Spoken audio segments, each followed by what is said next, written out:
Hey everybody, Shane here, Shoebox Legends. Thanks for joining me today for a continuation on a small series of autograph videos that I started a few episodes back now. These are fantastic autos out of 2001 Fleer Greats of the Game, and they are right in line with my collecting focus for this year, which is collecting former Negro League players and bettering their representation in my overall baseball card collection. I did the first video in this autograph series a few back, and we covered two-way player Wilmer Fields, who was both an excellent pitcher and an offensive threat in the Negro Leagues, as well as arguably the best shortstop in the Negro Leagues for many years throughout the 1940s, Artie Wilson, the Birmingham Black Barons. So we saw those. If you want to learn a little bit more about those two individuals, I invite you to go back and check out that last episode. And in today's video, we're going to look at two more autographs from this set. And we are going to start with Lester Lockett, with a great autograph here that he has. Look at that penmanship, just amazing. This guy started in the Negro Leagues all the way back in 1937 with the Birmingham Barons, and lasted all the way until 1950, later moving to the Baltimore Elite Giants, who is obviously the team that he's depicted with here. You can see that great Baltimore sweater or Baltimore jersey. I used my hockey lingo there. But just an awesome photograph. I love, like the last two that we looked at, that this card actually depicts Lester in his Negro League uniform and lists out the Baltimore Elite Giants. Just can't get enough of that. And like I mentioned at the outset, just a great autograph. Little bit shaky there. Obviously, he was an older gentleman by the time he was signing this card, but still just a beautiful, bold on-card auto.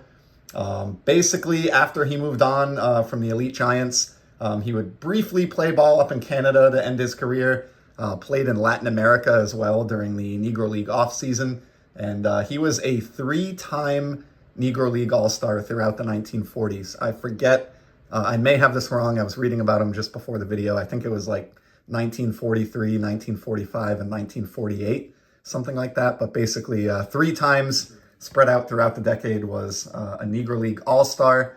And he passed away in 2005 at the ripe age of 93. And so just a few short years after signing this card for Fleer, Lester passed away, but lived a very long life and a very interesting life. And really honored to have his autograph in my baseball card collection. And then going along with that one today, a player that is probably more popular, or there's a greater likelihood that you would have heard of this individual over the three that are up there in the background, because he actually had somewhat extensive major league career as well, and achieved some fame in the majors. And the second and final subject that I'm talking about for today's video is Joe Black. He is depicted here with the Brooklyn Dodgers because, as I said, he did break into Major League Baseball towards the end of his career. But prior to that, he played in the Negro Leagues with the Baltimore Elite Giants from 1943 through 1950. So he was a teammate for a few years of Lester Lockett's there in the background. Joe Black was a star athlete in high school, was frustrated, obviously, that he couldn't be scouted or play in the majors, but ended up in the Negro Leagues. As I mentioned, when his Negro League career wound down after the 1950 season, he played 1 year in the minor league system of the Dodgers after signing with them. I think he was signed at the same time as Jim Gilliam, Junior Gilliam.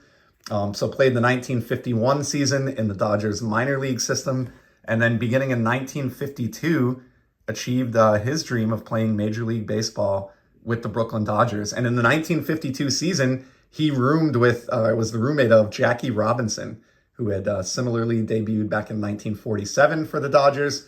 And much like Jackie Robinson, Joe Black won the Rookie of the Year for the National League in 1952. So pretty cool that two Rookies of the Year roomed with each other during that season. And of course, Jackie, notorious for breaking the color barrier in baseball. Joe was a relief pitcher and won the Rookie of the Year as a relief pitcher. He had 15 wins and 15 saves for the Dodgers in 1952. And he also had a minuscule 2.15 earned run average. However, he was a few innings short of being able to qualify for the ERA title. Had he pitched like one more game, essentially, he would have qualified, or 8 more innings. Again, because he was largely a relief pitcher, he didn't necessarily eat innings at the capacity that a starter would, and so he missed out on winning that ERA title. But still, a 2.15 ERA to go along with 15 wins and 15 saves.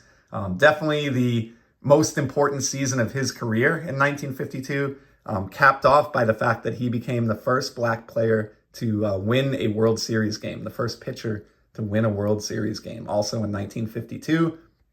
Random fact about Joe, before we close out the episode, in 1991, he appeared on an episode of The Cosby Show as a former baseball player. So a factoid that probably hasn't aged that well, would have been a cooler tidbit, maybe 20 or 30 years ago, but still interesting that he was on a television show, popular television show in the early 90s for an episode.